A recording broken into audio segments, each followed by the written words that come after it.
She was a beloved horse trainer, looking forward to the next phase of her career. She was a kind and gentle woman who'd been devoted to horses all of her life.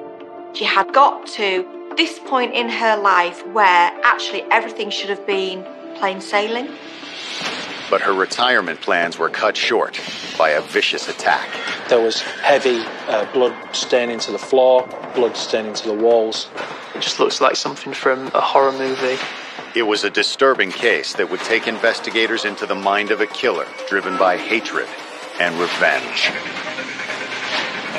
All of that rage, all of that anger had burst out a big cathartic explosion.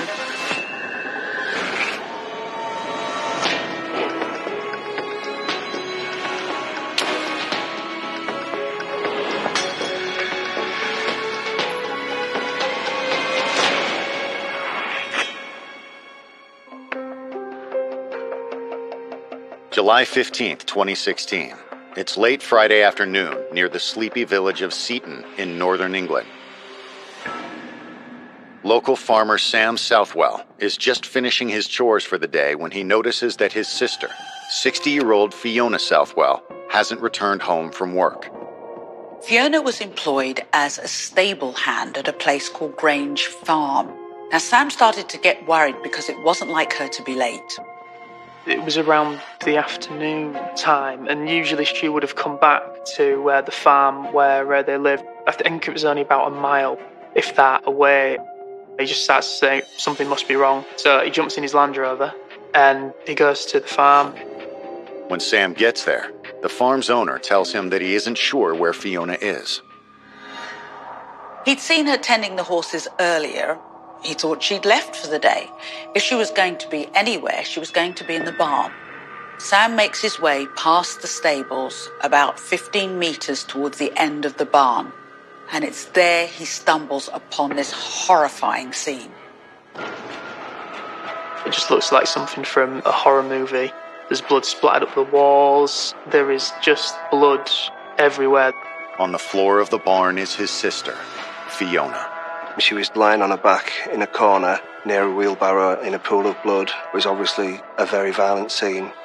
She couldn't be resuscitated. He was aware just from looking at Fiona that she was dead. It's terrifying on a number of levels. I mean, who does something like this to a 60-year-old woman? Ever since she was a little girl, Fiona Southwell spent most of her time around horses. She had her first pony at the age of 1.5 and never lost that passion. So the goals that other people may have, big houses, fast cars, didn't interest Fiona at all. As she grew older, Fiona would turn that calling into a successful career. She rode competitively in shows. She'd also taken part in a pageant for the Queen's Silver Jubilee. She also suffered a number of injuries horse riding, so then she became a riding instructor. She was really highly respected within equestrian circles. She was a judge at county shows and things like that.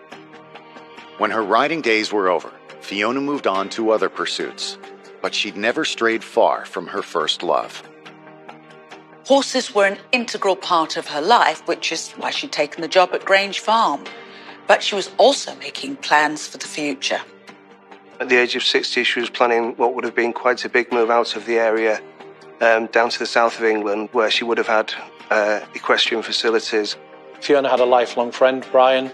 He had bought some land in the south of the country and had invited her to come and have a new chapter, as you would describe, in her life and go to live with Brian and his partner to look after their horses. Now, Fiona has been brutally murdered, and local police want to know who's responsible. You build these thoughts on the way to a scene. What might be my possible scenarios? And so, whilst it was initially reported that this could be a homicide or a murder, equally I was thinking, is this an industrial accident? Has there been an accident with the horses? Has she been kicked? Or has she injured herself in some way by accident? Or is it suicide? And they're all the scenarios that present themselves. And what's absolutely essential as an investigator is to keep an open mind, despite what feelings and bias you may naturally lean towards, just so that you keep your options open. I got to the scene and was greeted by uniformed colleagues who'd cordoned, preserving the evidence that was there. On approaching Fiona's body within the stabling area, it was abundantly clear very quickly that this was a murder. The level of violence used in the attack was particularly sustained and violent. There were significant stab wounds. Fiona was found to have 19 different stab wounds to her head and body. The force used was extremely violent. The first thing they have to do is secure the crime scene, which is no easy task considering where they are. I'm faced with what is a significant scene to manage because the farm was quite large and we're in a rural location with many routes of egress from the scene for the offender. As forensic specialists began collecting evidence, detectives interview the farm's other employees. There were several people in and around the farm at that time, and that had been during that day.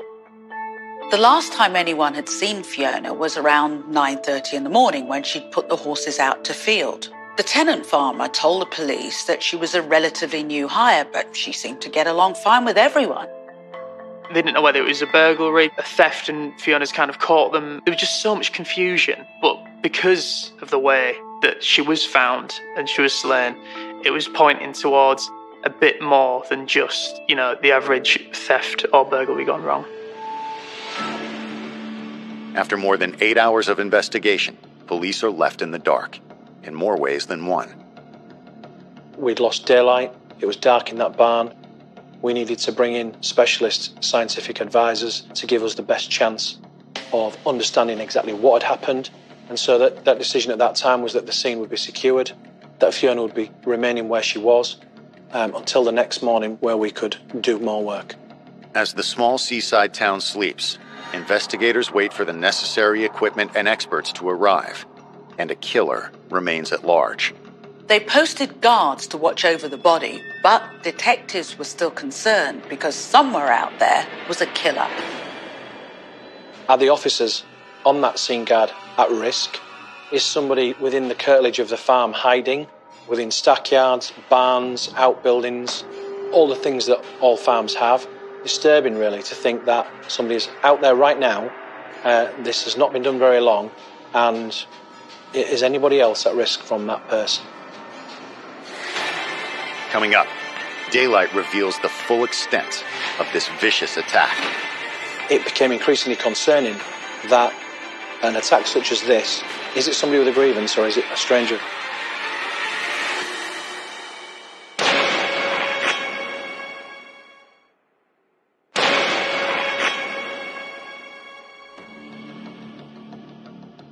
On the morning of July 16th, 2016, detectives in northern England returned to the barn where 60-year-old Fiona Southwell was found brutally murdered.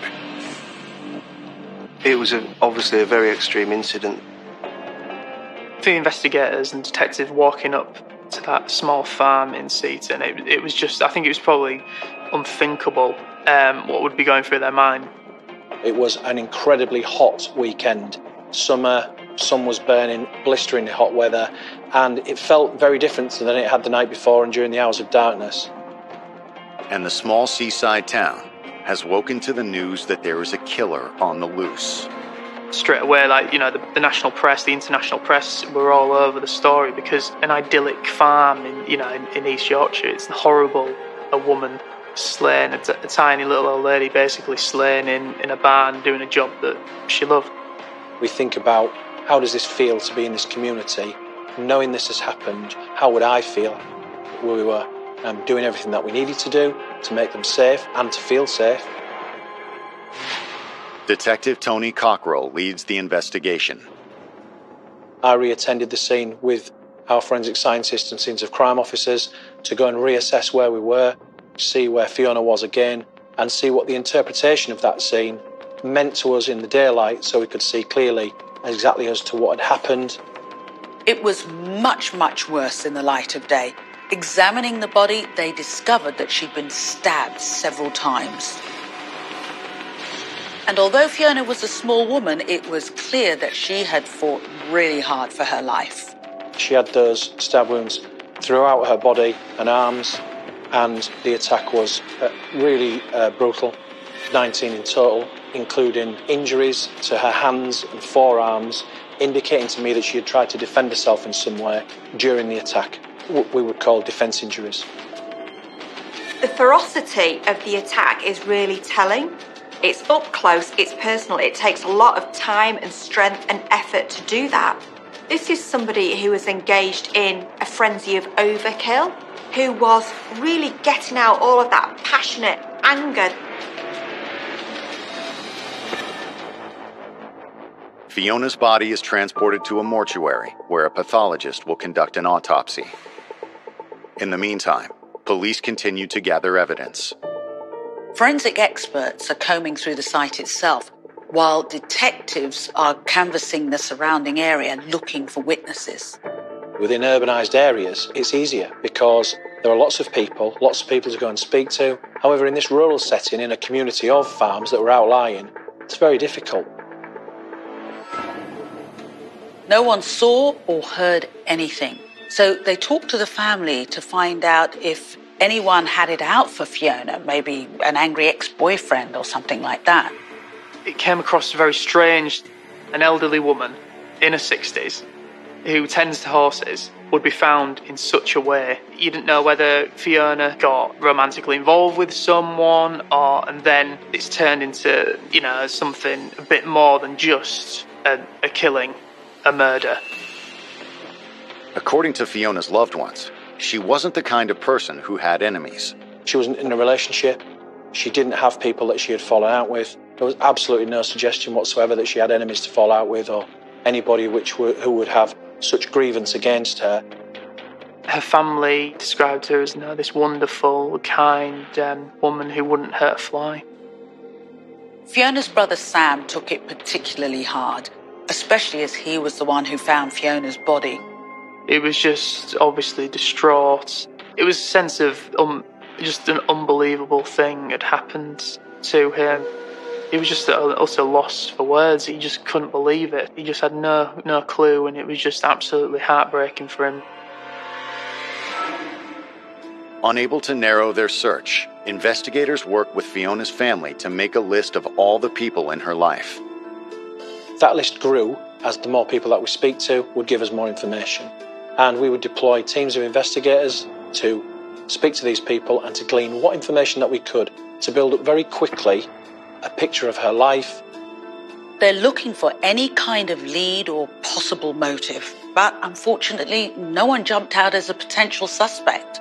The people around Fiona were all consistently shocked at what had happened to her, and significantly, no one was presenting themselves at that time to me as the senior investigating officer as a person of interest. So investigators return to the scene of the crime. They go back to retrace the killer's steps to work out how he might have gotten in and where he went afterwards. The police had taped off the entire perimeter of the farm, even the lanes around it. It gave us an opportunity to look around the farm, create a map of the area so that we understood the routes of egress that an offender may have taken. It doesn't take long for them to come up with a possible lead. The most obvious route was up the side of a field, leaving from the barn, and led to an old disused railway track, which led all the way, if you walked down the length of that track, back into the town. And I set about our trained search officers looking down the side of the field towards the track. Coming up, detectives finally make a breakthrough. They came back quite excitedly, having had what I would call a significant find.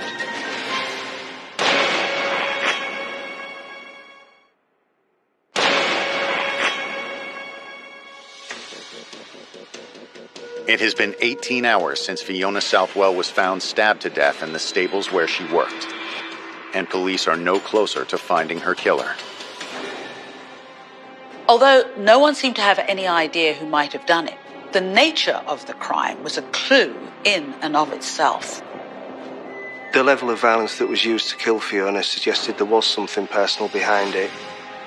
It's very, very personal to stab somebody, and stab somebody multiple times in the face and in the upper chest area. However, Further examination of the surrounding area has given detectives an idea where her attacker might have gone. There was an old railway track that cut through the area, and investigators thought that this might be the escape route for the killer. The railway track went past the farm where Fiona had died, and it was very popular with cyclists and walkers. A team of officers have been sent to follow the tracks, and just minutes into their search, they come across two significant pieces of evidence. In a hedgerow, about chest height, was a garment, a white but dirty garment. This was a white child's vest. The vest had what appeared to be blood upon it. It would appear that somebody had used the vest to place something inside the vest with blood upon it and draw it to clean it. Not only that, but the officers had found what appeared to be the murder weapon. There was a black-handled kitchen knife, which appeared to have been wiped, was found in some undergrowth nearby. The knife with blood upon it, and that blood looked fresh and was a really significant find for us. Investigators believe the killer discarded both items as they fled the scene. It had been thrown, as somebody's leaving, thrown outwards towards the left onto a bush. If my theory was right, that somebody had held the vest and drawn the knife through it to clean it, there was a significant possibility of the user's DNA on that vest as well as the blood of the victim. That would be gold.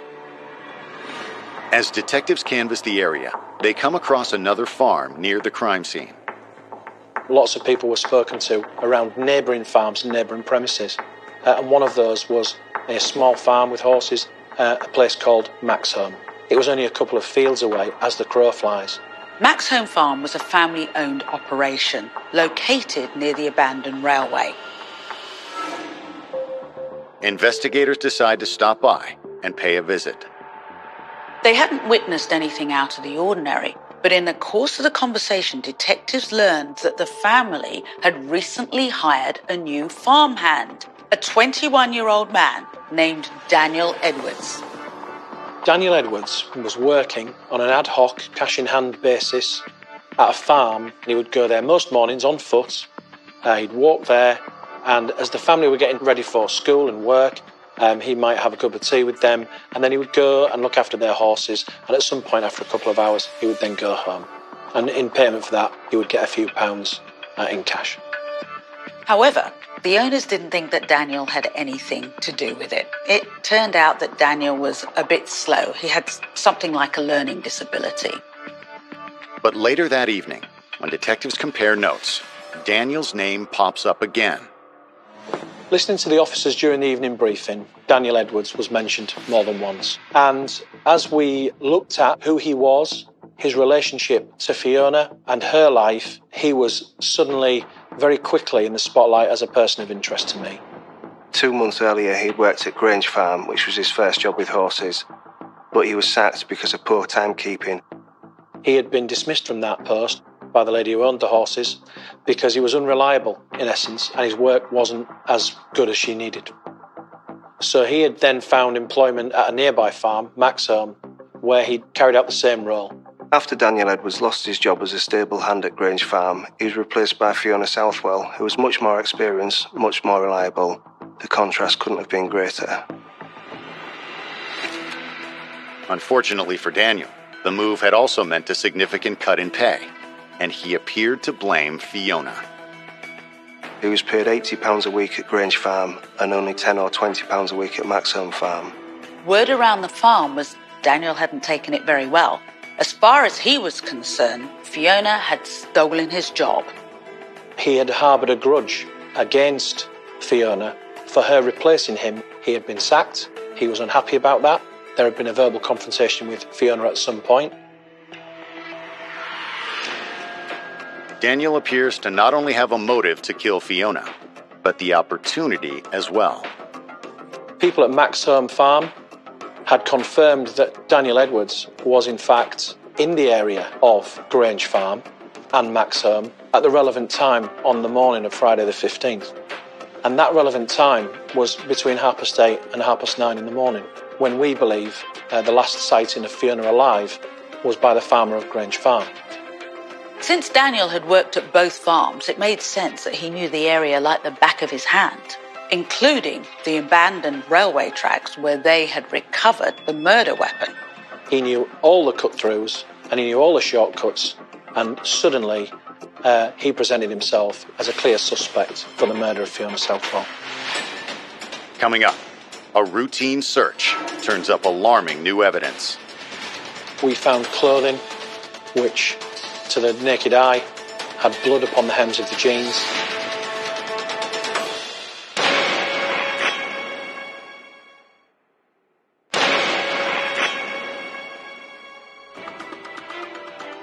Less than 2 days into the investigation of 60-year-old Fiona Southwell's murder, Humberside police have a clear suspect.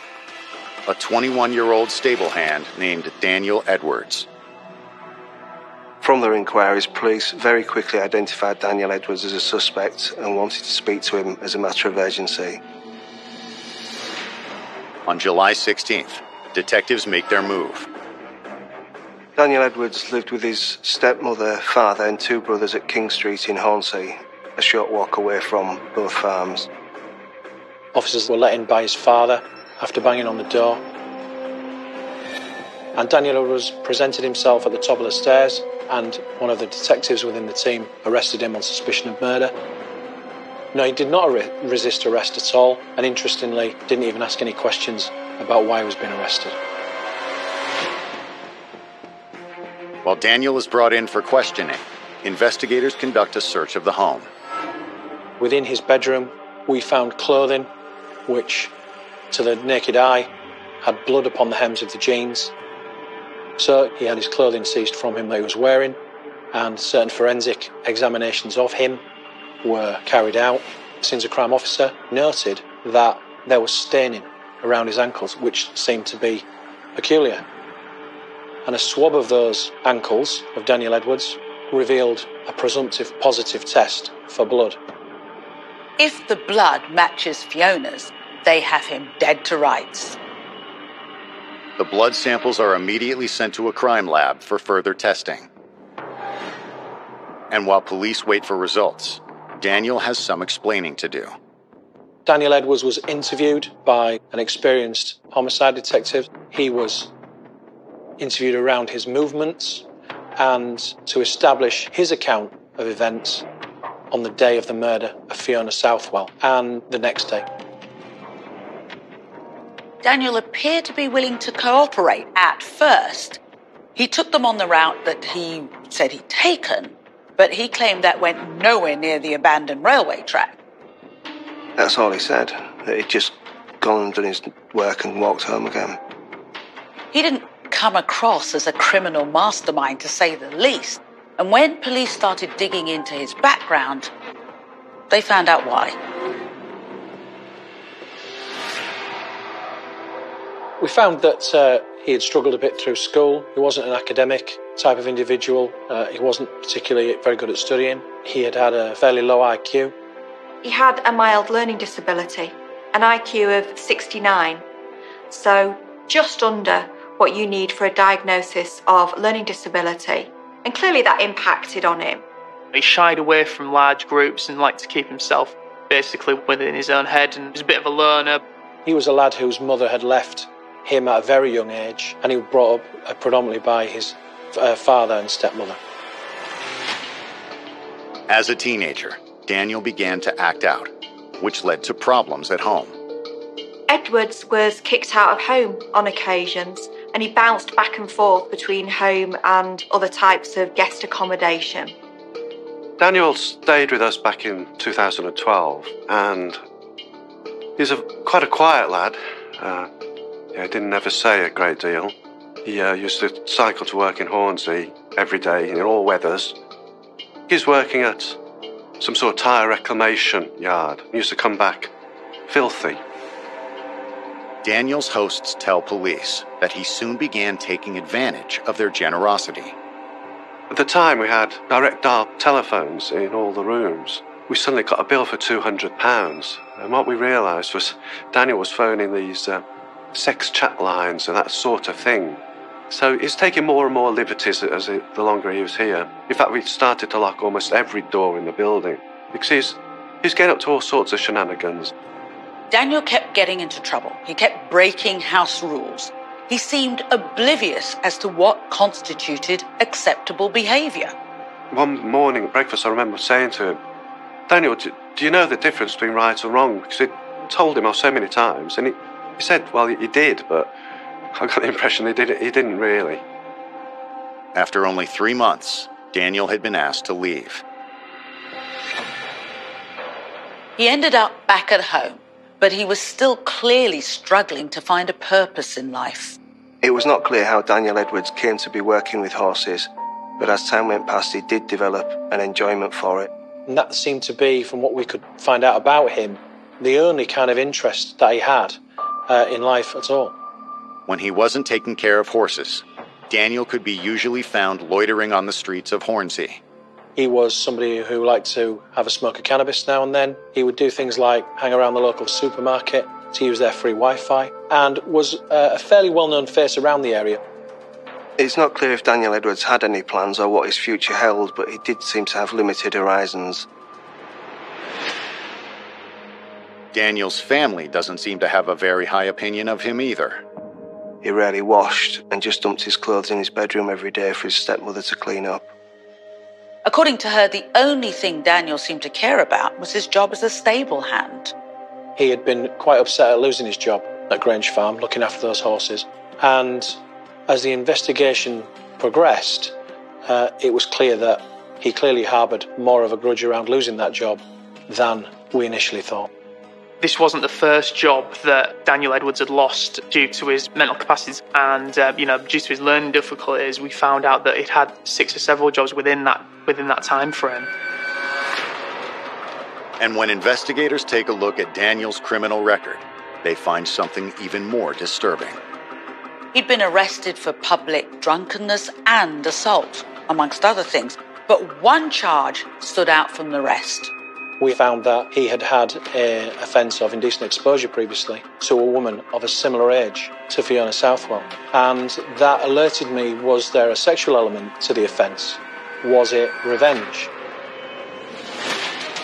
Coming up, a series of discoveries breaks the case wide open. The child's vest was similar to those which are used as rags for cleaning. This was clearly a premeditated attack. He had decided what was going to happen. There is no doubt at all.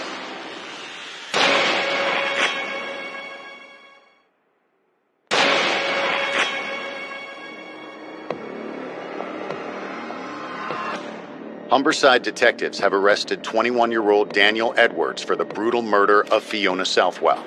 But now, the hard work begins. Within that first 24 to 48 hours of most murder investigations, it can be frenetic, and the pressure on all members of the team is to get it right, and we have to get it right every time. All signs are pointing towards Edwards as the killer, but can they prove it? The Humberside police put out an appeal. If anybody had used the old railway tracks and had seen anything suspicious, please to let them know. Soon after investigators make their public appeal, a woman comes forward with new information. She explained to us that on the morning of the murder, she had been on the disused railway track, walking her dog, as she usually did. She had seen someone at the relevant time. She recognised him but could not put a name to his face. If they can prove it was Daniel, that's a crucial piece of evidence because it completely contradicts everything he told the police. To verify her testimony, police turned to closed-circuit TV cameras installed in the area. Luckily, one of the homes nearby had a camera installed, which collected footage of Daniel Edwards walking by, before and after the time of the murder. Subsequently to that, we then started to find his social media inputs, his phone analysis for text messaging, his geo-tagging and cell site analysis, placing him in the relevant areas at the relevant time. Now police finally have the evidence they need, and there is more still to come. The knife found along the railway track hadn't been tied back to Daniel yet, but that changed when investigators conducted a search of Mac's home farm where he worked. We found missing from that house was a knife from the knife block, which was identified later on as identical to the murder weapon. And within the farm at Mac's home were two young children of the same age that the vest that was recovered related to. And crucially, the child's vest was similar to those which was used as rags for cleaning at Mac's home farm. Armed with this new evidence, investigators conduct a second interview with Daniel. We started to confront him with the evidence that we had found, including the CCTV, his actual movements, as opposed to the movements that he said. For someone with such a low IQ, it seemed he'd handled himself pretty well. He'd avoided incriminating himself in his initial statement, but obviously that didn't stand up. What he gave us was a whole lot of truth with a little bit of lie. And that is traditionally what people do. They give some proof areas where we can go and confirm what they're saying is true. So his route to Mac's home was true, his movements and timing was true, but the bit he wasn't truthful about was that on his way home, he went to Grange Farm. He stabbed Fiona Southwell to death, and then he left via the disused railway track all the way back into Hornsey, and he obviously failed to mention that part to us. However, if police are hoping for a confession, they're sorely disappointed. Daniel refuses to talk, so police start leaning on him a little harder, taking him through all the evidence they have against him. The clothing that he was wearing, that we had subsequently recovered from his bedroom, evidential items such as the vest, the blood on the vest, the murder weapon. That doesn't take them anywhere. Unfortunately, Daniel still refuses to talk. Still, investigators believe the case against him is strong enough to take to trial. The police would be very hopeful of getting strong forensic results from both the knife and the vest, and would be anxiously waiting to find out what those were. We approached the Crown Prosecution Service for a charging decision, which came back that we would be charging Daniel Edwards with the murder of Fiona Southwell, and he would appear before local magistrates the next morning. On Tuesday, July 19th, just 4 days after the death of Fiona Southwell, Daniel is formally charged with her murder. There was only me and a couple of other journalists that had actually gone down to Beverley Magistrates Court for the first hearing, and the only people in attendance was Daniel Edwards' father and his stepmom. Even in court, Daniel remained silent. The only time he said anything was to confirm his name to the judge.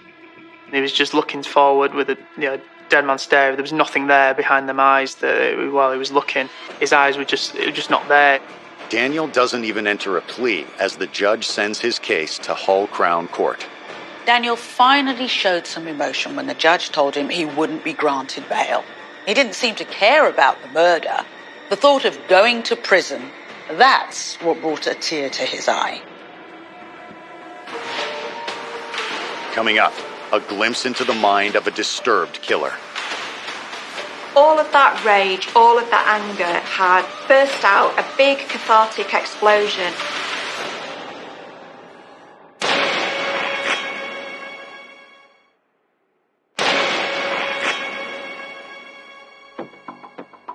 In January of 2017, the trial of 22-year-old stable hand Daniel Edwards begins.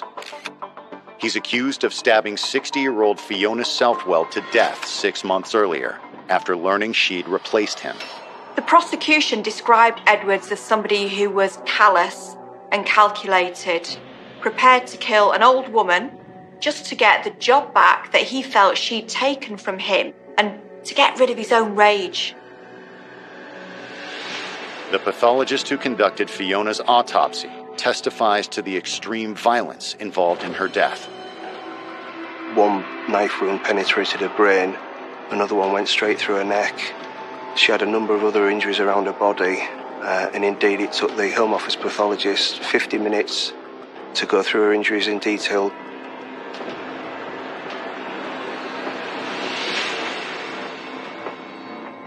he was engaged in a frenzy of overkill. He continued to stab her until he felt that rage in him had subsided. Prosecutors were able to show the jury a wealth of evidence, which included CCTV, phone records, and also text messages that Edwards had sent. Those messages are used to show Daniel's disturbed state of mind. He texted a close childhood friend saying that he was on the point of having a nervous breakdown.